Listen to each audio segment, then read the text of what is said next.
아마 그런 분들도 있으실 거예요. 하나님이 있었을 수도 있고요. 없으셨던 분도 있을 것 같습니다.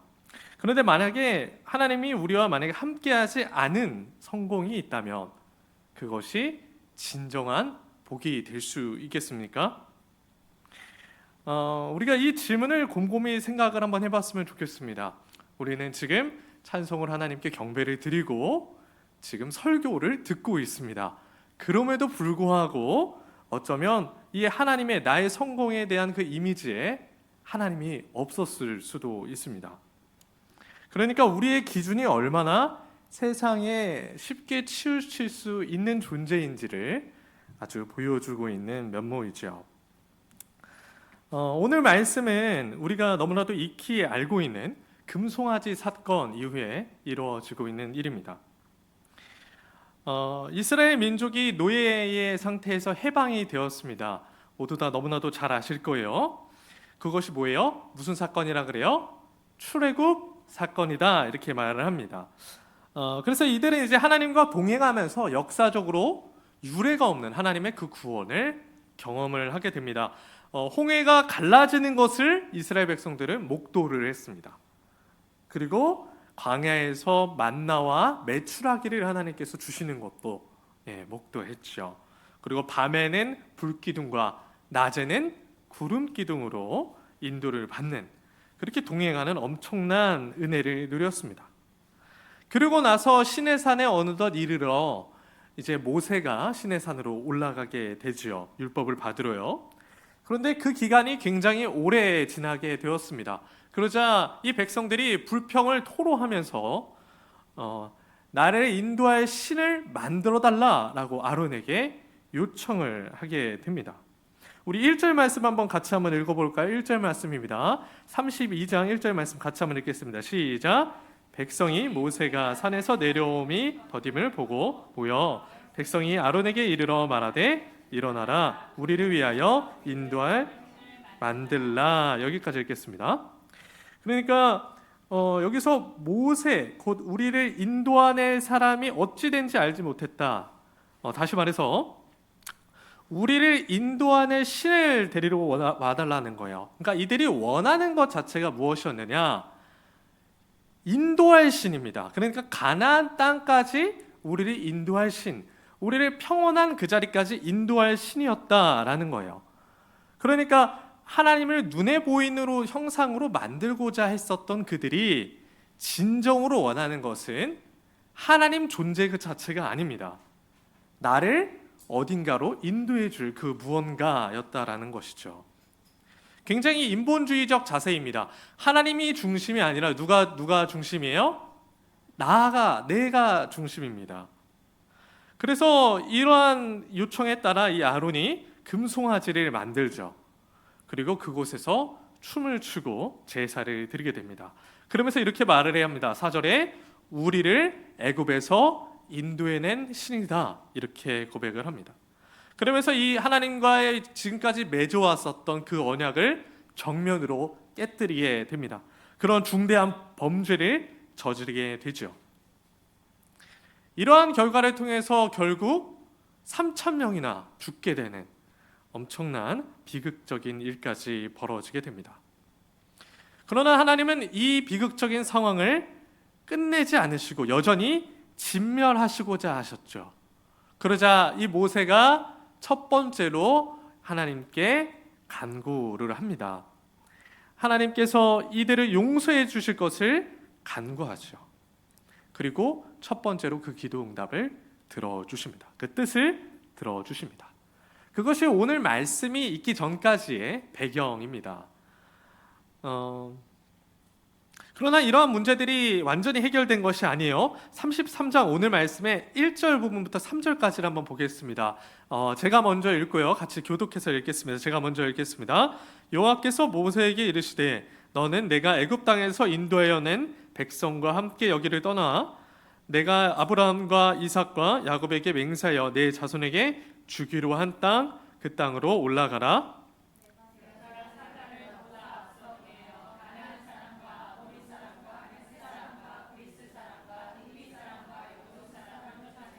다 같이요.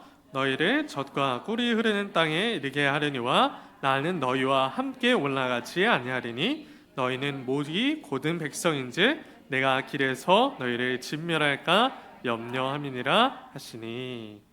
아멘. 그러니까 하나님께서는 지금 어떻게 하시겠다는 거예요? 금송아지 사건 이후에 너희들이 들어가라. 내가 사자를 보내줄게. 너희는 한번 들어가봐. 거기 가서 내가 가나안 적들을 모두 물리쳐 줄 것이니까 거기 가서 한번 살아봐 라는 것이죠. 그런데 나는 어떻게 하겠다고 나와 있어요? 나는 함께 올라가지 아니하리라. 나는 같이 함께 올라가지 않는다 그래요. 이유가 뭐예요? 목이 곧아서 너희들을 어떻게 할까 함이라? 진멸할까 함이라 라는 것이지요. 그러니까 하나님의 거룩하심과 이스라엘의 죄악들이 완벽하게 갈라지는, 도저히 함께할 수 없는 그런 의미를 담고 있습니다. 그러니까 지금 이스라엘 민족들은 젖과 꿀이 흐르는 땅, 내가 바랬던 그 성공이 눈앞에 있습니다. 그런데 정작 중요한 것은 그들이 하나님과 함께할 수가 없게 되었다는 상황인 것이죠. 이것은 오늘날 우리에게도 강력한 도전으로서 다가옵니다. 하나님 없이도 내 인생이 너무나도 잘 풀리고 있다면 그걸로 족한 것이 아닐까라는 생각이죠. 이스라엘 백성 역시도 오늘날 우리와 마찬가지였을 것입니다. 그들이 원하는 것도 좋은 차와 좋은 직장과 좋은 땅이었을 것입니다. 적이 없는 평온한 땅에서의 아주 안정적인 삶을 꿈꾸었을 것입니다. 여기서 이 목이 고든 백성들은 이렇게 생각했을지도 모릅니다. 성공을 했으니까, 하나님이 일단 인도해 주셨으니까 하나님이 함께 하지 않으셔도 우리가 안전하면 되는 거 아닐까, 이렇게 생각을 했을지도 모릅니다. 하지만 그러나 이것이 정말 참 복일까? 오늘 말씀에서는 시편 말씀을 보면은 그렇지 않다라고 단언하고 있습니다. 시편 106편 15절에 보시면 제가 읽어드릴게요. 여호와께서는 그들이 요구한 것을 그들에게 주셨을지라도 그들의 영혼은 쇠약해졌도다 라고 나옵니다. 그러니까 외적인 소망이나 나의 평온한 물질적인 풍요와 상황적인 안정감이 완벽하게 채워졌으나 그들의 영혼은 어떻게 됐다는 거예요? 쇠약해지고 초라해지고 메말라졌다라는 것입니다. 우리가 현대사회에서 우리 그리스도인이라고 할지라도 세상의 기준의 성공을 바라지 않는 사람은 아무도 없을 것입니다. 좋은 직장과 경제력과 화목한 가정은 누구나도 다 갈망하는 것이지요. 하지만 이 모든 것을 누리고 있는 와중에도 과연 하나님은 어디 계시냐는 것입니다. 우리의 인생의 한가운데 계시느냐라는 것이지요. 우리는 때때로 세상 속에서 성공을 합니다. 그리고 그러한 축복을 누리면서 하나님께서 나와 함께 계시다라고 안일하게 가정하고 결론을 지을 때가 너무나도 많습니다. 그러나 우리가 세상을 살다 보면 하나님을 믿지 않은 사람들이 오히려 더 평온하고 믿지 않은 사람들이 더 부유할 때가 너무나도 많습니다. 만약 이러한 것들이 만약에 하나님을 함께 하시면 입증하는 것들이라면 이 불신자의 풍요는 설명하기가 어려울 것입니다. 우리가 너무나도 잘 알고 있는 이 구약의 히스기야를 아실 것입니다. 히스기야도 병에 들러 죽을 뻔했지요. 근데 하나님께 어떻게 해요? 기도를 합니다. 기도를 해서 생명이 연장되게 되죠. 그러나 그가 회복되었습니다. 회복된 후에 잠깐 교만에 빠지게 됩니다. 바벨론 사절단이 와요. 바벨론 사절단이 오니까 어떻게 하냐면 자신의 재물과 보물을 자랑을 합니다. 그런 실수를 범하게 되죠. 하나님은 이 히스기야에게 행위를 징계하십니다. 언젠간 너의 재물과 너의 모든 것을 빼앗을 것이다. 너의 모든 자손 또한 멸망하게 될 것이다. 포로로 끌려가게 될 것이다 라고 경고를 하죠. 그때 히스기야의 태도는 기가 막힙니다. 옷으로 찢고 회개하는 것이 아니라 내 생전에 이런 일이 일어나지 않을 것을 알기 때문에 그저 옅은 웃음으로 넘어가게 됩니다. 하나님이 없어도 괜찮다라는 당당한 표현인 것이지요. 당당한 태도인 것이지요. 우리 역시도 이러한 평온한 우리의 일상 가운데서 하나님이 나와 함께 계시는가? 라는 그 질문을 진지하게 던지지 않는다면 우리의 영혼도 이처럼 병들 수가 있습니다. 하나님이 없는 우리의 안정은 일시적인 환상일 뿐입니다. 내면의 깊은 곳까지 채워줄 수도 없고 우리의 영혼도 채워줄 수도 없고 삶의 의미와 방향성까지도 잃게 될 것이기 때문입니다. 오늘 메시지는 평온한 삶이 나쁘다고 말을 하는 것이 아닙니다. 그 평온함이 하나님과 함께 계시다라는 증거로는 불충분하다라는 것입니다. 여러분 정말 하나님과 함께 하심을 확신하면서 살고 계십니까? 의외로 우리가 하나님을 함께 계시다라고 확신하지 못하면서도 살아가는 사람들도 굉장히 많이 있습니다. 하나님 믿어요. 교회도 잘 나옵니다. 그런데 하나님이 정말 살아계심과 그 나와 교통함을 잘 모릅니다. 그것을 그냥 가정하고 정말 하나님의 임재하심을 경험하지 못하고 그냥 살아갑니다. 그러니까 하나님을 믿기 때문에 하나님은 당연히 나와 함께 하실 거야 라면서 살아가는 것이죠. 그러나 이것이 얼마나 심각한 문제인지 인식하지 못한 채 하루, 이틀, 그리고 한 달, 1년을 그렇게 방황하면서 살아가는 사람들이 너무나도 많습니다. 오늘 말씀에서는 분명하게 하나님과 동행하라 라고 메시지를 전달하고 있지요. 그렇다면 하나님과 동행하는 자들은 어떠한 특징을 지니고 있을까요? 우리 함께 같이 한번 따라해 볼까요? 기도하는 사람. 네, 기도하는 사람입니다. 우리 7절을 같이 한번 읽겠습니다. 7절 읽겠습니다. 시작. 모세가 항상 장막을 취하여 진 밖을 쳐서 진을 멀리 떠나게 하고 회막이라 이름하니 여호와를 앙망하는 자는 다 진 바깥에 회막으로 나아가며. 모세가 이 시내산에서 내려와서 이 우상을 깨뜨렸습니다. 그죠? 그리고 나서 이 더러워진 이 이스라엘 민족과 조금 떨어져서 그곳에 진을 칩니다. 그리고 그 회막에서 하나님께 기도를 하고 있지요. 더 이상 이 죄악과 타협한 이 공동체들과 함께 거룩한 하나님을 모실 수 없다라는 상징적인 의미입니다. 그리고 구별된 자리에서 하나님께 기도를 합니다. 모세뿐만 아니라 정말 하나님의 사모에 있었던 소수의 사람들 역시도 하나님의 부재하심이 얼마나 심각한 문제인지를 깨닫고 기도를 한 것입니다. 오늘날 우리의 교회 역사 속에서도 강력한 부흥들을 보면은 소수의 사람들이 일을 했었습니다. 대규모의 10,000명, 20,000명대의 집회가 아니라 소수의 인원들이었습니다. 다락방에서의 기도도 그렇고요. 그리고 모세의 오늘날의 이 기도도 그렇고요. 그리고 조나단 에즈워즈의 그 기도 역시도 소수의 모임으로부터 시작이 되었습니다. 그들의 기도는 거룩한 갈망으로부터 시작된 기도인 것이지요. 그 기도의 자리에서 정말 하나님을 갈망하고 정말 하나님의 죄를 철저하게 회복하고 하나님을 찾는 노력이 있었다라는 것입니다. 두 번째로 하나님과 동행하는 사람의 특징이 있습니다. 우리 함께 같이 한번 따라해 볼까요? 거룩한 불만족을 가진 사람. 거룩한 불만족을 가진 사람. 하나님께서 분명히 가나안 땅으로 들어가게 허락을 해주셨습니다. 그럼에도 불구하고 모세는 어떻게 했어요? 만족했어요? 만족하지 않았어요? 만족하지 않았습니다. 15절에 이렇게 기록을 하고 있습니다. 주께서 친히 가지 아니하시려거든 우리를 이곳에 올려보내지 마옵소서. 그러니까 모세와 지금 이스라엘을 포함해서 함께 하나님이 같이 가지 않으면은 차라리 올려보내지 마십시오 라고 말씀하고 있는 것입니다. 그러니까 하나님이 동행하지 않으면 내가 약속의 땅을 들어가든 내가 성공을 하든 그곳에 의미가 없다라는 절망적인 절박한 외침인 것입니다. 이것은 세상에 보기에는 다소 이해가 안 갈 수 있는 것이지요.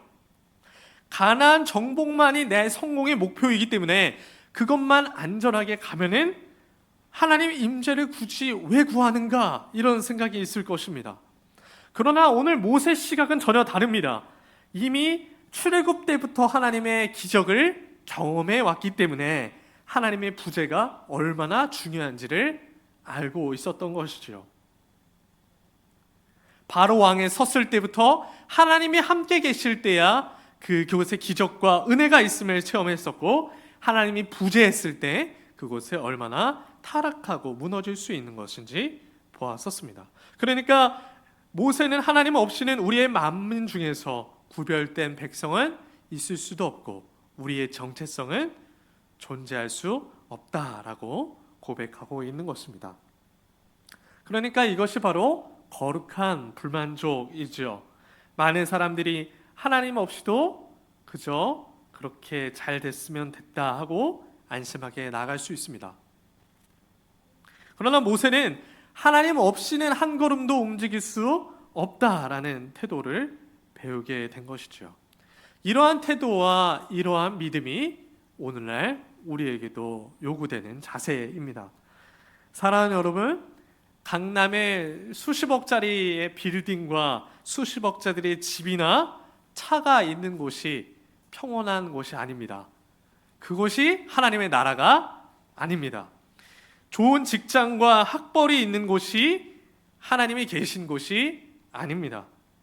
진정한 하나님의 나라는 그곳이 어디나 하나님이 계신 곳이 하나님의 나라인 줄 믿습니다. 우리가 그러한 신앙을 간직할 수 있기를 간절히 소망합니다. 세 번째로도 같이 한번 따라하겠습니다. 거룩한 갈망을 가진 사람. 거룩한 갈망을 가진 사람. 모세는 이미 하나님과 굉장히 친했습니다. 11절에 보면요, 11절에 우리 한번 같이 한번 크게 읽겠습니다. 시작. 사람이 자기의 친구와 이야기함 같이 여호와께서 모세와 대면하여 말씀하시며, 여기까지요. 여기 보시면은 어떻게 해요? 뭐처럼 이야기했다 그래요? 친구처럼 이야기했다라고 말씀하고 있습니다. 신이신 하나님과 인간이 친구처럼 대화를 했다라는 거예요. 그런데 13절에 또 보세요. 13절에 보니까 어때요? 제가 읽어드릴게요. 내가 참으로 주의 목전에 은총을 입었사오면 원하건대 주의 길을 내게 보이사 주를 알리시고 주의 목전에 은총을 입게 하시며 이 족속을 주의 백성으로 여기소서라고 말합니다. 여기서 하나님을 알고 싶어 했다라는 거예요.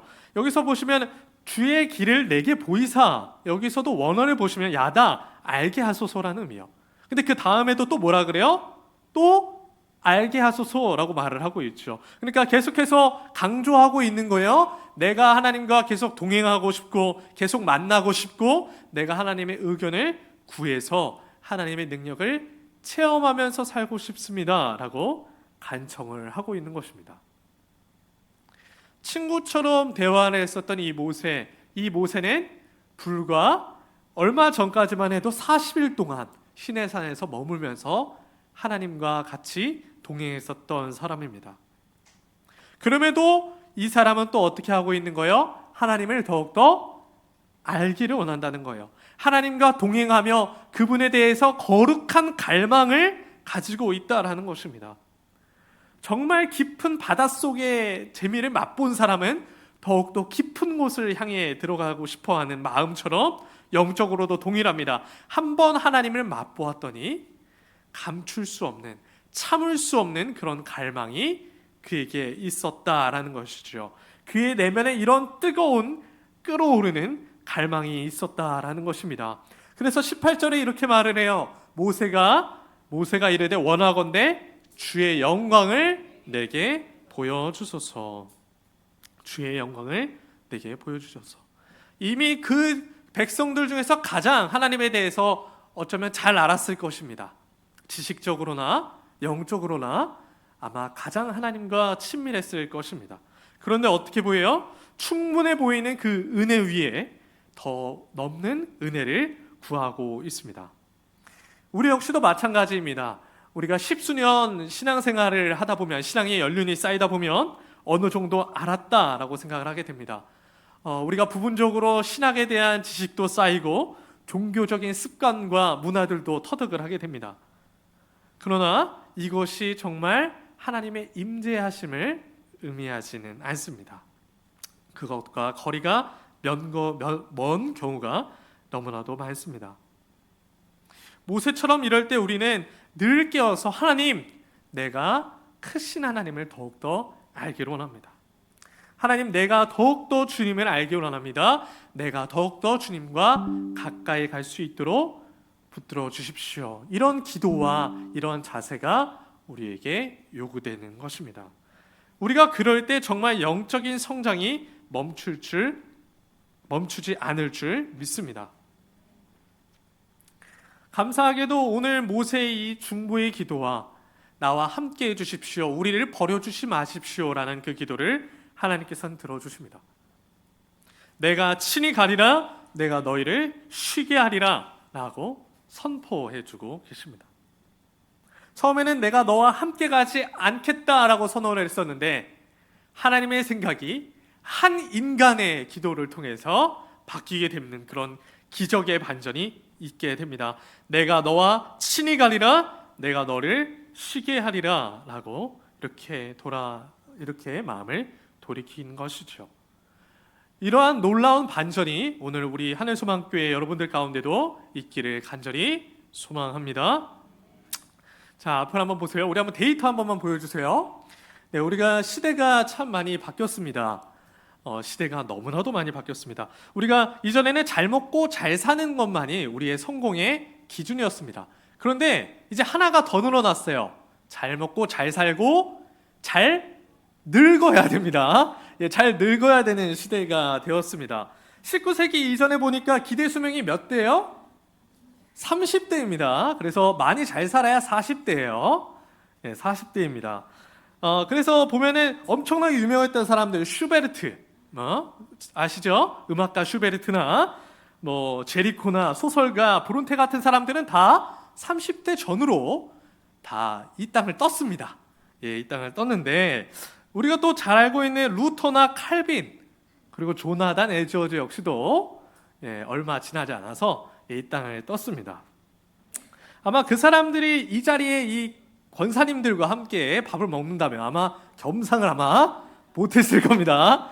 아마 겸상을 못했을 겁니다.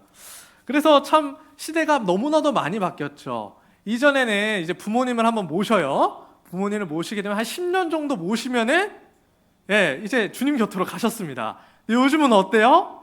한 40년을 모셨는데도 아직도 잘 살아 계십니다. 저희 할머니의 목적이 우리 며느리 살 때까지 산다고 하시는데 우리 어머님이 너무 충격을 받으셔가지고 충격을 받으셨던 그런 모습이 있습니다. 우리 기대 수명이 몇 세예요? 90세입니다. 요즘은 90세, 100세 시대입니다. 우리가 잘 아는 세계 최고 부자가 있어요. 워렌 버핏 아시나요? 네, 워렌 버핏이라는 세계 최고의 부자가 있습니다. 이제 죽기가 앞서서 이제 사후에 이제 재산들을 자녀들에게 이제 주려고 하더라고요. 근데 이 자녀들이 이제 그 재산을 받아서 이제 결혼도 하고 이제 집도 사고 이제 회사도 시작하겠다 싶었는데 이 자녀들이 나이가 70대입니다. 이제 갈 때가 얼마 더 남지 않았습니다. 같이 다 늙어가는 처지입니다. 그러니까 우리는 이른바 100세 시대가 되었다라는 거예요. 자, 다음 또 사진을 보여주세요. 스위스의 은행에서 이러한 게 있었다고 합니다. 보시면은 인생의 설립이 몇 대부터 시작돼요? 20, 30대입니다. 그리고 성장이 언제예요? 30, 40대죠. 그리고 사회에 기여하고 주변 사람들 기여하는 게 40대부터 60대까지. 그리고 60대 이후에는 이제 노후 생활을 즐겨야 된다. 이런 게 있었습니다. 근데 이게 점점 더 어떻게 돼요? 늦춰지고 있습니다. 이제 70대, 80대로 이게 점점 늦춰지고 있는 시대가 살아가고 있습니다. 우리는 이제 100세 시대를 살아가고 있죠. 인생이 길어짐에 따라서 누군가에게는 죄에 빠지지 않고 다시 한번요. 우리가 죄에 빠지지 않고 하나님과 동행해야 되는 시간이 늘어나 버리게 된 것입니다. 예전엔 한 30대까지만 거룩하게 살았으면 됐어요. 그러다 이제 주님 곁으로 갔으면 됐는데 지금은 90대까지 이 죄에 빠지지 않고 하나님과 동행을 해야 되는 엄청난 일이 생겼습니다. 누군가에게는 기회가 될 수도 있고 누군가에게는 또 위기가 될 수가 있습니다. 그러나 하나님은 오늘 우리에게 이러한 100세 시대에 살게 하셨습니다. 그리고 이 시대 속에서도 90년, 100년 동안 하나님과 잘 동행하기를 원하고 계십니다. 그리고 더 나아가 더 인생이 길어진 만큼 더 많은 사명을 우리에게 주셨다. 우리에게 더욱더 요구하실 것이라는 것은 분명한 사실입니다. 그러므로 우리는 더욱더 죄에 넘어지지 않고 긴 시간이지만 그 속에서 하나님과 동행하며 말씀에 벗어나지 않는 삶을 살기 위해서 노력을 해야 할 것입니다. 결론을 맺겠습니다. 오늘 말씀은 출애굽기 33장의 이 금송아지 사건을 통해서 정말 인생의 위기가 무엇인지를 분명하게 보여주고 있습니다. 굶는 것, 적의 위험에 당하는 것, 가나안 땅에 들어가지 못한 것이 아니라 하나님과 함께하지 않는다라는 그것이 가장 큰 인생의 위기임을 보여주고 있습니다. 모세는 가나안 땅이 열려 있어도 하나님이 도와주시지 않는다면, 하나님이 함께하시지 않는다면 그것이 복이 아님을 우리에게 붙들어 주고 있습니다. 이야기해 주고 있습니다. 그래서 모세는 하나님을 붙들고 중보 기도를 했고, 하나님을 붙들고 하나님께 더욱더 갈망을 했고, 하나님의 마음을 움직이게 만들었습니다. 그래서 내가 친히 가겠다라는 그런 귀한 응답을 얻어내게 됩니다. 이처럼 우리 역시도 그리스도 예수 안에서 이미 은혜를 입은 자들입니다. 구원의 은혜를 입은 자들입니다. 그럼에도 불구하고 그 은혜에 보답하지 못하고 하나님과 동행하지 못할 때가 너무나도 많습니다. 머리로는 믿지요. 머리로는 하나님, 내가 하나님 정말 잘 믿고 하나님과 동행하겠습니다 라고 하죠. 그러나 우리의 진짜 실제적인 삶과 생각은 동행하지 못할 때가 너무나도 많습니다. 물질의 풍요에, 세상의 성공에 먼저 치우칠 때가 너무나도 많습니다. 그렇게 살다 보면 어느 순간 하나님이 정말 나와 함께 하시는가라는 그런 질문조차 하지 않게 되는 것입니다. 내 삶도 그렇듯해 보이니까 그냥 하나님과 함께하는 삶이겠지라는 생각인 것이죠. 오늘 말씀은 분명하게 이야기합니다. 내가 없음이 너희의 가장 큰 위기다라는 것입니다. 우리 역시도 이 금송아지 같은 위기에 놓여져 있습니다. 세상의 수많은 우상들 앞에서 우리는 치우치게 되지요. 이럴 때 모세처럼 하나님 아니면 나는 아무 소용도 없습니다. 나는 어떤 복도 하나님이 부재하시면 아무것도 아닙니다 라고 이렇게 고백할 수 있는 우리가 될 수 있기를 소망합니다. 그럴 때 하나님께서 내가 너와 친히 함께 하겠다, 내가 너와 함께 가겠다라고 응답해 주실 줄 믿습니다. 그러므로 우리가 눈앞에 문제가 보이지 않아도, 정말로 너무나도 평안할지라도 내가 정말로 하나님과 함께 하는지 점검해 볼 수 있는 우리가 될 수 있기를 간절히 소망합니다. 또한 우리가 죄악과 또한 괴로움과 갈등 속에서 있을 때 이 하나님의 성공과 이 평안함에 젖어버리지 않는 것인지 한번 고민해 볼 수 있는 우리가 될 수 있기를 소망합니다. 이럴 때 우리가 모세처럼 진영 밖에서 회막을 차렸듯이 그때가 바로 하나님 앞에 서야 될 줄 믿습니다. 하나님 앞에 서서 말씀을 붙들고 기도해야 합니다. 그것이 바로 우리의 가장 큰 안정장치가 될 것입니다. 또한 우리가 은혜를 너무나도 많이 경험했다 할지라도 모세처럼 하나님 내게 영광을 보이소서, 하나님 가르치고 알려주소서라는 그런 끊임없는 갈망이 우리 가운데 있기를 간절히 소망합니다. 그래서 우리가 주일 예배를 통해서, 수예배를 통해서, 그리고 말씀 묵상을 통해서 더욱더 하나님께 갈망하고 더욱더 하나님을 알기를 원할 때 내가 친히 가겠다, 내가 너를 쉬게 하리라 라는 응답이 있을 줄 믿습니다. 그리고 이러한 응답이 우리의 진정한 성공이자 우리의 걸음을 복된 길로 인도하시는 것을 우리가 온전히 잘 믿기를 소망합니다. 우리 함께 찬양하고요, 같이 기도하겠습니다.